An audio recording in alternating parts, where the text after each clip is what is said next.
Assalamualaikum semuanya. Masih bersama Ijazah di sini. Kali ini aku outdoor ya. Kenapa? Karena di dalam itu lagi mati lampu nih teman-teman. Oh iya, di video kali ini nih aku mau berbagi tips nih sama kalian tentang bagaimana sih cara mengatasi supaya kita tidak malas belajar.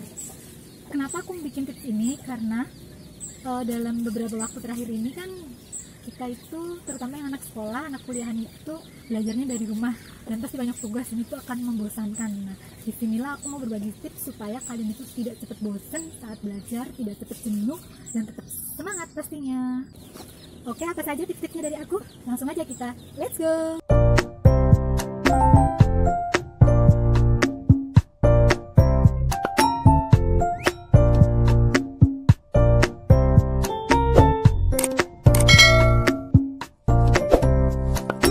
Nah teman-teman, pertama kali nih sebelum kita itu mulai belajar, mengerjakan tugas atau belajar rutin, itu kita melakukan pemanasan terlebih dahulu.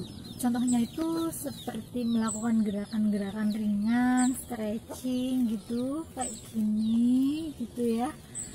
Nah itu tujuannya supaya otot kita itu jadi rileks dan supaya peredaran darah kita lancar, sehingga peredaran darah yang menuju ke otak juga akan lancar dan itu biasanya membuat kita lebih punya energi. Oke, terus tips yang kedua nih, carilah tempat belajar yang kondusif. Ya, yang kondusif itu dimana tempat belajar tersebut bisa membuat kalian itu tetap semangat, tetap bisa melakukan kegiatan tersebut, belajar itu dengan nyaman, tanpa merasa terganggu, tanpa membuat pikiran jenuh. Ya mungkin kalau kalian yang rumahnya di perkotaan mungkin bisa pindah tempat, yang biasanya kalau belajar di kamar mungkin bisa pindah ke teras atau pindah ke halaman belakang, atau mungkin buat yang di pedesaan bisa seperti aku kayak gini ya, di luar rumah gitu juga bisa kan, jadi ada suasana baru gitu, ada hawa baru kan, jadinya nggak cepet bosan. Terus yang ketiga, tips yang ketiga itu buat pola pembiasaan. Pola pembiasaan itu apa sih kak? Pola pembiasaan tuh gini, kalian itu kan biasanya nih, mungkin di antara kalian ada nih yang kalau belajar itu semau-maunya. Maksudnya gimana? Maksudnya tuh gini, jadi kalau pas ulangan baru belajar, kalau pas istilahnya tuh kalau pas udah numpuk baru dikerjakan gitu. Nah di sini tuh kan kebiasaan jelek. Nah masa iya nunggu numpuk dulu baru dikerjakan, masa iya nunggu besok dikumpulkan baru sekarang dikerjakan. Nah itu kan jelek banget, itu akan menguras otak kita, jadi otak kita jadi cepat lelah dan kita juga energinya jadi cepat terkuras pastinya gitu ya. Nah dengan melakukan pola pembiasaan ini, kita di sini itu seperti membuat jadwal, misalkan kapan kita itu mau belajar, mungkin sore hari kah, pagi hari kah, kalian buat di situ ya, dibuat setiap hari itu usahakan ada jam untuk belajar. Nah jam belajarnya ini terserah kalian, mau 30 menit, 1 jam, 2 jam, yang penting kalian itu membuat jadwal rutin, mungkin jadwal dari pagi sampai malam itu dibuat, ditulis, mungkin ya bila perlu ditulis, ditempel di dinding kamar gitu.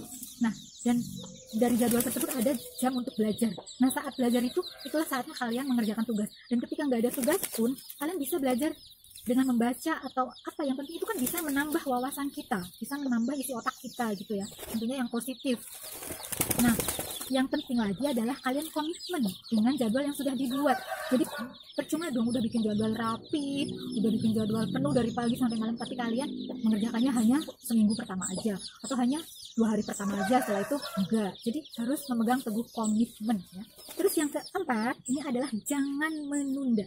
Iya, karena kan tanggung sebentar lagi nih nunggu sinetronnya habis gitu. Atau mungkin ini kan tugasnya dikumpulinnya masih lama, jadi santai, masih sebulan lagi, masih 2 minggu lagi. Nah hal seperti ini nih jangan kalian anggap sepele, karena coba mungkin ada satu tugas yang dikumpulkannya masih 2 minggu. Terus setelah kalian mengabaikan, 2 hari kemudian ada tugas baru lagi, 1 hari lagi ada tugas baru lagi. Nah yang terjadi apa? Ketika waktu deadline itu sudah sangat mepet, kalian tadi ya akan dipusingkan, akan terbebani. Nah ketika kalian sudah menunda-nunda selalu dikerjakan sesuai dengan jadwal rutin belajar kalian, itu ada yang dikerjakan, itu akan membuat pekerjaan, PR, tugas atau belajar itu jadi terasa ringan. Jadi ketika ulangan nantinya itu kalian hanya tinggal pengayaan aja lah, tinggal latihan soal sedikit juga kan kalian sudah belajar sebelumnya. Terus tips yang kelima, buatlah target. Nah bukan cuma orang kerja ya, tapi saat belajar juga kalian harus punya target di sini. Nah kalian targetnya apa sih? Misalnya belajar targetnya ingin ranking 1 gitu, atau ini masuk 10 besar. Nah kalian tahu saingan di kelasnya itu seperti apa gitu kan, anaknya pintar-pintar, atau kalian intip lah bagaimana sih cara mereka belajar, pola belajar mereka itu seperti apa. Yang pastinya yang anak yang jujur ya, bukan yang suka nyontek loh.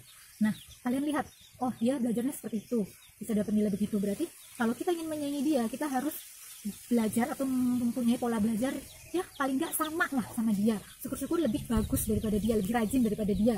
Jadi kayak gitu ya teman-teman. Jadi harus ada target. Mungkin targetnya ingin jadi ingin masuk 10 besar, atau mungkin nih ada yang merasa aku mah bukan termasuk anak yang pinter gitu. Kalian tetap harus punya target. Targetnya itu apa?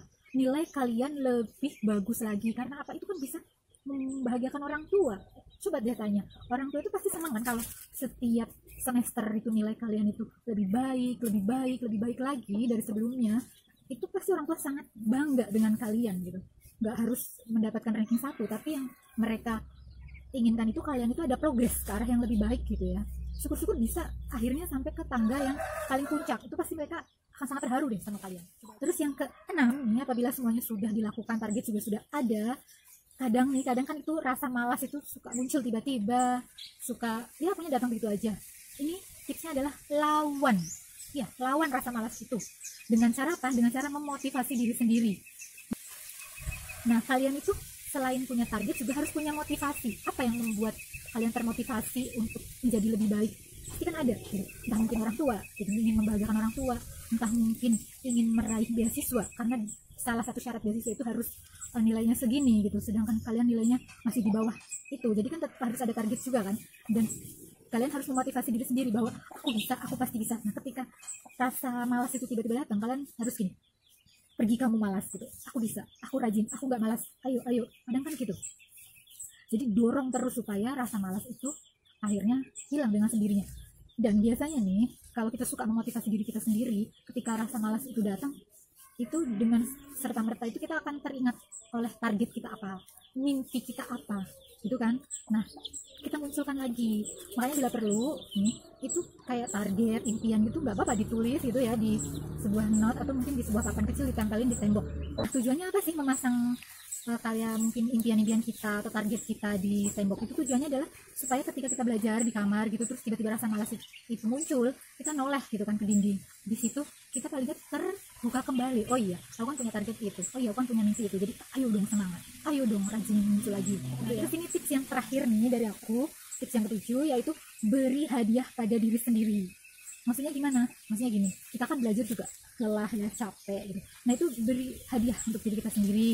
Misalnya ini, ketika belajar kita itu bawa cemilan, makanan kesukaan. Jadi ketika kita sudah menyelesaikan target belajar kita, misalkan target hari ini aku belajar 1 jam, karena biasanya belajar 30 menit atau 40 menit, jadi sekarang targetnya 1 jam. Nah, di situ kita sediakan makanan kesukaan kita, makanan favorit kita, dan itu jangan disentuh, jangan dimakan sebelum target kita terlewati. Bila perlu pasang alarm nggak apa-apa. Jadi ketika targetnya sudah terlampaui, maka kita boleh deh itu makan hadiah itu tadi. Atau jadi hadiahnya nggak harus mahal ya. Selain makanan bisa mungkin kalian sediakan minuman, atau mungkin kalian bikin makanan spesial, kue atau apa lagi, atau minta orang tuanya bikin. Yang penting jangan memberatkan orang tua ya. Jadi hadiah untuk diri kita sendiri itu yang sederhana aja. Itu hanya untuk memotivasi supaya kalian terbiasa untuk berpola seperti itu. Karena seperti sebuah pepatah kan ada yang bilang, kalah bisa karena terbiasa.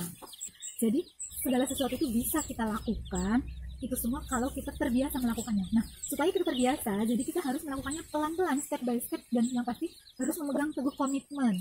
Itu ya, orang sukses di dunia apapun, di bidang apapun, itu mereka itu akan selalu ketemu dengan rasa malas.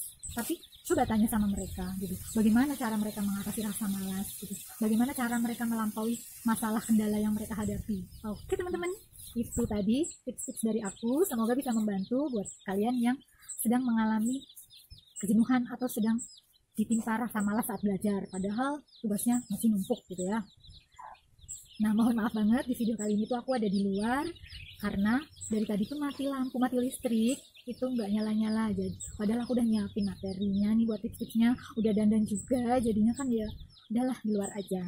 Oke, terima kasih buat yang sudah nonton sampai selesai. Jangan lupa like, subscribe, dan juga di-share ke teman-teman kalian. Dan boleh di-komen juga nih pengalaman kalian saat belajar itu bagaimana. Pengalaman kalian ketika melawan rasa malas belajar itu bagaimana. Silahkan di-share ya. Jangan lupa tonton video-video aku yang lainnya ya. Terima kasih sudah menonton. Sekian dari aku. Wassalamualaikum warahmatullahi wabarakatuh. Dadah.